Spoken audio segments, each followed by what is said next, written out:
Greetings and salutations, Valour Pro Wrestling fans and friends. I'd like to think you're all my friends. We are live at Apocalypse. I'm Jason Bent. This is Ed Hicks. Hello. Greetings and salutations. You're like a Martian. All that greetings and salutations. I was going to say howdy because nobody ever starts an interview off with howdy. Oh, I like howdy. I'm a fan of howdy. I start a lot of text messages off with howdy. See, nobody misses it, so I like it. So, howdy. And speaking of the fans, I went and solicited many of the message boards and sites that I perused to try and get some fans to submit questions. Now, don't search my laptop history. Try not to. I won't do yours if you don't do mine. But they did send in quite a few. So first, we have Mark from Hershey, who asks, Ed, when did you first know you wanted to become a professional wrestler? I was weird. I was 9. A buddy of mine, Travis Steinley, we were playing with action figures in my parents' basement, like all 9-year-old boys do. And he's like, what time is it? He's like, I don't know, it's probably like 9:30. We gotta watch wrestling. We gotta watch wrestling. I don't want to watch wrestling. We got like the Autobots and the Ninja Turtles. They're gonna join forces and beat up like Apocalypse, and they're gonna save the world. No, dude, we got a bad stutter. Sorry, Trav. We gotta watch wrestling. Like, all right, cool. So we go, put it on, and the two worst people you probably have in a wrestling memory, it was Ken Shamrock and X-Pac. And Shamrock, if you're watching wrestling and you're looking at the screen and off to your left, or a few people off to your left, you guys walk out, and then the right's where the announcer sits, like hard cam there, little inside baseball language for you, hard cam there. Like back in the upper left corner of the ring, Shamrock had the ankle lock on. Here comes this dude just rolling down the steps, hops the guardrail, hops in the ring, and just eggplants Shamrock right in the pizza eater, man. And it ended up being Triple H. And like from that moment on, I was like, who's this giant, jacked blonde dude in a biker jacket? Just like kicked that dude right in the face. And then his face is all busted up. It was like, whip was split open, and they're all like pointing to the crotch and telling people to suck their, and I was hooked, like hook, line, and sinker. I was like, damn, it's cool. I want to do that. Thank you, Ken Shamrock. And you see, I didn't have friends, so I just wrestled pillows, but I kind of sort of did the same thing. Different things than pillows. I still did. Mark also asked, did everyone else, friends, family, support the dream once you decided to make it a reality? No. It's like telling your parents you're going to go up and join the circus, except you're not going to get paid. You're going to have to do a lot of crap. BJ Walker, my man. You have to do a lot of crap. Be joined by BJ Walker. You guys record? Oh, sorry. Oh, okay. We'll put this on the DVD. Oh, okay. You never know who's going to pop in. Yeah. That's the beauty of it. But no, I mean nobody really cared too much or thought too much about it.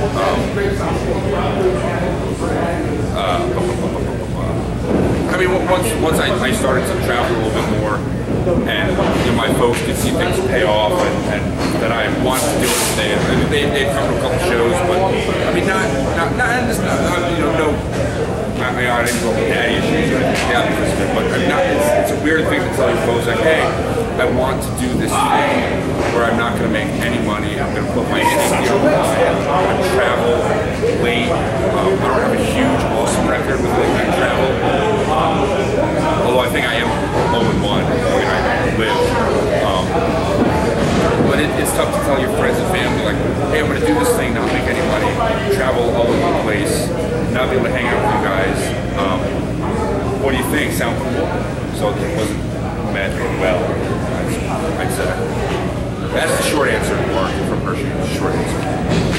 Next up, we have Lois from Quarryville, who asks, Ed, you have wrestled all over.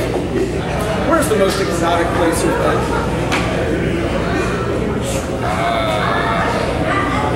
Or perhaps the most interesting place?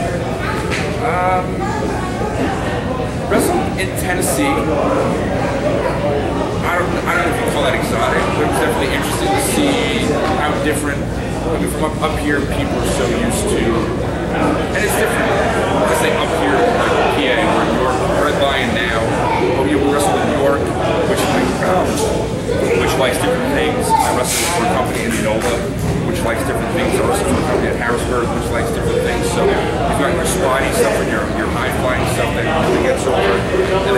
people that just want to see two dudes go in there and mollywop each other. Mollywop is a good word I learned from Corey Cross on the road. Better than howdy. Yeah. Much better. But no, Tennessee definitely, because it took 14 and a half hours to get there. So the car ride itself was much more fun than the show. But just seeing what works and what doesn't on different tracks was definitely my favorite part of being down there. Next we have Eric from Gettysburg, who asks, Ed, do all the milkshakes make it harder to climb the ropes, or does the promise of more milkshake motivate you and in fact make it easier? That's a double-edged sword. It definitely weighs me down on my drop kick. But yeah, I shouldn't probably have as many milkshakes as I do. I look a little bit more like Stan Stein, but with a way better tan. But yeah, I probably, yes. And also, P.S., could you say hi to Eric in Gettysburg? If you do, my dad will get me a milkshake. Eric in Gettysburg, hello, county. Eric's father in Gettysburg, you better get that kid whatever milkshake he wants. I don't care if there's all kinds. You got vanilla, you got chocolate. My personal favorite is strawberry. You got mint chocolate chip, raspberry, blueberry, wild berry, cotton candy, hell, another strawberry. Just to measure. I'm a strawberry guy myself. No vanilla. My father-in-law likes vanilla milkshake. I'm not sure why. I feel like vanilla milkshake is so. It's milk. It's like thick milk. It's a closed amusement park. Closed amusement park. It's the strawberry. You've got it yourself. You're doing it like Elvis. I like that. If I get to talk to that, I might say that. I might make something a closed amusement park. And next up, we've got Hairless Steve, 390 from York. Hairless Steve, you better be at the show today, son of a bitch. Maybe a swimmer, or at least a swimmer. I don't think he's a swimmer. I don't know. Hairless Steve. Hairless Steve wants to know why the big elbow as your finishing move, and when did you realize it could be so devastating? I ain't the wise, not a lot of people do it. But it's tough. It's tough when you run into stuff like that. I mean, I tried to find something that I can do on anybody at any time, regardless of height, weight, gender. You know, I can elbow drop a woman, I can elbow drop a man, I can elbow drop a baby, I can elbow drop a dog. You know, man, woman, or beast. Nobody's safe from something like that. You limit yourself when you have to. So I'm gonna, pick the guy up and I spin him around and he falls on my knees and then I roll him over and I put his hand between my legs and I thumb up my butt and then I pull back and his teeth and his head explodes. You can only do that to people that you can pick up. I realized that it could work when I throw it in there and it would be a desperation. Guys would kick out at the last second. And then the more I did it, the more comfortable I got with doing it. So the ability to jump higher, to jump out farther, it started to look a little bit more impactful, and I decided to throw it in there as a good finisher. Very good question from Hairless Steve. Yeah, Hairless Steve. That surprised me. I thought it'd be like, how many people can you have five at one time? With a name like Hairless Steve, it's tricky. I hope he's here. I hope so. And this one comes from the gang over at Peanut Steakhouse in Springfield.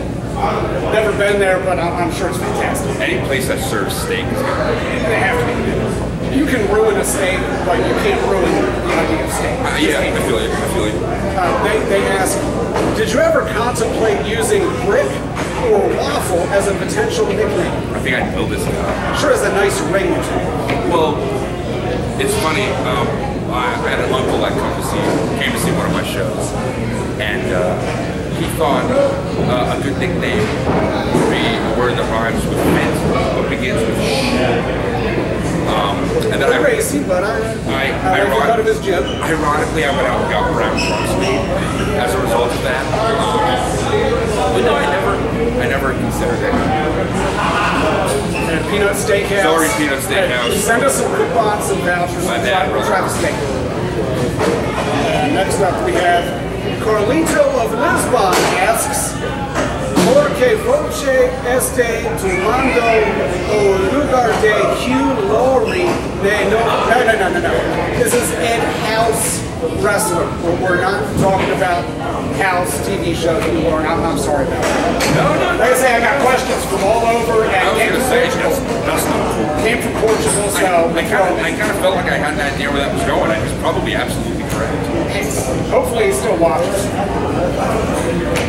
Belinda of Red Lion. Belinda. It's a lady. She asks, how do you get yourself pumped up to wrestle? Do you listen to music? And if so, what artists? Yeah, I listen to a lot of music. I've got probably the most eclectic taste of music. In my car now is the movie soundtrack to Phantom of the Opera, the Metallica albums, Master of Puppets, and the Black Album. I've got a Bird CD in my car that's got some Madonna on it, and then I've got Billy Joel's Stranger in my car. So yeah, a lot of music. Probably not the best choice to probably when I lose a lot of matches is when like I'm sitting around like humming Vienna by Billy Joel. Yeah, Billy Joel's for the long car rides. It's fantastic. Yeah, it's not bad. The drive, like, I live in Hamburg, so it's about an hour or so to get anywhere for me. So like having some good tunes are really important, and it's nice to have some good driving music. I like to turn it up that way. I just don't hear the awful sounds of the car. I don't have to take it to any mechanic. Just crank it up louder. I don't care a thing. If a fan were to ask how to describe Ed House, what would you like them to say? So one fan to another describing Ed House. The elbow drop and Milkshake and Batman Channel. That's enough. That's exactly enough. How much do you love your loyal fans? And do you have a favorite moment or memory of interacting with any of them? Something stick out.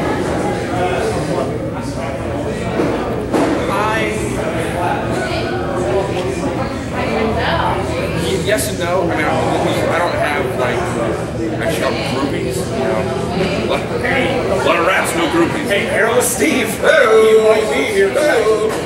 No, but I was in a pretty gnarly car accident back in September a couple years ago, and then in November I ended up wrestling a match, and the support from people that were just genuinely glad to see some no-name jabroni. I mean, I've never done anything. I've never gone anywhere. I've never beaten anybody super important. Tommy Dreamer, I'm like, that's bullshit. I beat Tommy Dreamer once. So if you're watching, please don't shoot me. But I mean, I've never amounted to, you know, everybody wants to be WWE champion. Nothing ever happened. But to see like people who are genuinely glad to see me back and in the ring is pretty cool. That's better than any chant or anything else. Yeah, it's just so real and raw. And it kind of goes back to sort of the support that you ended up getting from family once they saw the reality of this thing you wanted to do, chasing circus. Absolutely. When those fans give you this love, it's that same kind of feeling. So that's just fantastic. In the same kind of vein, do your fans inspire you to fight through injuries and adversity to make it to the ring to wrestle? Absolutely, yeah. I mean, if it wasn't for the people here, I mean, I'd be a skinny fat guy in brown underwear, shiny gold boots, and some pretty cool tattoos. You know, so without these people here, you know, they push you to go that extra mile. If you take something the wrong way, if you've been knocked out, they push you to get up and fight that. Who designed your t-shirt, and how great is it to see fans support it? I designed my t-shirt, but I ripped the idea off of the Steve Austin t-shirt. It said arrive, raise hell, and leave. And the Milkshake thing kind of got thrown in as a joke. I wrestle for a company run by Dave Matera called the Mid-Atlantic Wrestling Alliance. And it's basically a locker room full of guys that either at one point in time either trained me, kind of trained me, the guys that I just feel incredibly close to. Everybody has their home. That group of guys is definitely my family. You know, guys that I would take bats to people's backs. And we go out to a diner or a restaurant, get a 3 or 4 4 plates of food, and then I top it off with milkshake to go on the way home. And he goes, Dutchie's got, Taylor's got this really deep voice, but if you look at him, he looks, I mean, he has beanpole. He's an absolute beanpole. So we go, you keep eating those things, you're gonna, you look like Mark Mess over here. And for those of you who don't know, Mark Mess is probably 5'10", 5'11", easily 450 pounds, just ballpark easy at least. So I said, you know what, like, I won't do that, but maybe I'll put on a t-shirt. If you do, I want royalties. So then 4 months later, I show up with these t-shirts that arrive, drop elbow, and then I the elbow drop. Leave, milkshake, and then I put my name on it so people had some, idea who the hell this person was. And the whole thing started off as just an absolute total tongue-in-cheek, gotcha. Other people started to walk. So I ended up having a couple made, and they started to sell, and I had a couple more made, and they started to sell, and you see people with them, it's really surreal. And all sizes available at every shop? Oh, absolutely, yes, small food, small food. And how much? Right now, $5. I'm selling shirts for $5. $5 Cinco Dolores for that guy in Portugal. You can't get anything that you want to wear in public for $5. So that's sorry, dude. In Portugal, you speak Portuguese. Portugal, not Spanish. Hairless Steve won't wear it, but he might take that. Hairless Steve could probably cut the things down and just show Michael. He makes something really fantastic. Many matches feature stipulations. Do you have a favorite? I have one that I really want to do. I don't know if I have a favorite one. I've had really good experiences in ladder matches. I really want to have a cage match. It all goes back to not being afraid to lose, and you got to find the line between what are you willing to do and what will you do. I've been put through tables and with chairs and barbed wire and thumbtacks, and it's one of those things that it's not something that I like to do, but it's something that I'm willing to do. But a cage match is something that I really like to do. So somebody call me a cage match. If we can keep it from melting, what about a milkshake or a bowl match? If you can refrigerate the bowl. See? Refrigerated bowl. Is there we've already discussed the going through tables and stuff like that. Is there a type of match you wouldn't do? If there was a place where you would draw the line? I think I would draw the line at a Taipei death match, which is where the guys, tape up, and then roll tags and roll glass. But I would only do that. But I'm not gonna do a Taipei death match with feces. You roll your hands in feces. Put feces on your tape, and then roll your hands in like fingernail, toenail, whatever. I think I'm drawing the line there. And we're gonna go from feces and toenail clippings to a little softer, gentler something. Tomorrow's Mother's Day. Do you have a message for the mothers out there? Maybe the Valour Pro Wrestling audience. All the mothers out there easily have the toughest job. My wife has to pay the money. So to see her not only deal with my crap, but my 30-pound ball of snakes, a beautiful boy, I don't think they get some appreciation. So for all the moms out there, thank you very much. Please raise your children right. If not, let them come to wrestling shows so we can teach them for it. But no, I think moms are great. I think you don't realize how great your mom is until you mature a little bit. Growing up, my mom was a pain in the ass. But it's only because I was a pain in the ass. But I mean, my mother's by far the strongest person I know. I'd actually like to see my mom fight. I'd like to. Yeah. I'll talk to the promoter. So moms out there, you get the appreciation that you so richly deserve in that house. I appreciate you being here, hanging out, and we'll see you soon. Other than Cal, what do you want to close with? That's good. That's a good farewell. It's not so long. I like ta-ta. I like that. Ta-ta.